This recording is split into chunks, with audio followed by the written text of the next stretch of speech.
with me that his eyes might look upon these fairest of favours." Then he turned to the young lady and said to her, "O marvel of loveliness, now I have two claims upon thee. First, the claim of good fellowship, and secondly, for that thou hast carried me to thy home and offered me thy hospitality. I am now under thy commandance and thy guidance.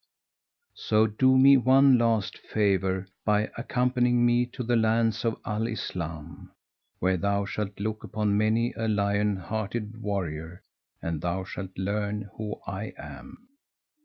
When she heard this, she was angered and said to him, "By the truth of the Messiah, thou hast proved thyself with me a man of keen wit, but now I see what mischief therein in thy heart, and how thou canst permit thyself a speech which proves thy traitorous intent. How should I do as thou sayest, when I wot that if I came to that King of yours, Omar bin al Nu'uman, I should never get free from him? For truly he hath not the like of me, or behind his city walls or within his palace halls, Lord of Baghdad and of Khorasan though he be, who has built for himself 12 pavilions in number as the months of the year, and in each a concubine after the number of the days. And if I come to him he would not prove shy of me, for your folk believe I am lawful to have and hold, as is said in your writ, or those women whom your right hand shall possess as slaves. So how canst thou speak thus to me? As for thy saying, thou shalt look upon the braves of the Moslems, by the truth of the Messiah, thou sayest that which is not true.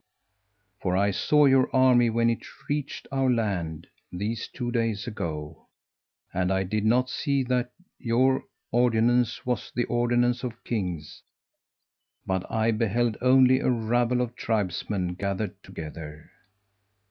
And as to thy words, thou shalt know who I am. I did not do thee kindness because of thy dignity, but out of pride in myself; and the like of thee should not talk thus to the like of me, even wert thou Sharrkan, Omar bin al Nu'uman's son, the prowess name in these days." "Knowest thou Sharrkan?"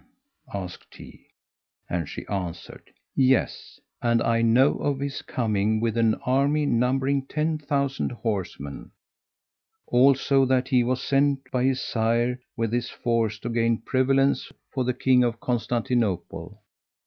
"O my lady," said Sharrkan, "I adjure thee by the Religion, tell me the cause of all this, that sooth may appear to me clear of untruth, and with whom the fault lies."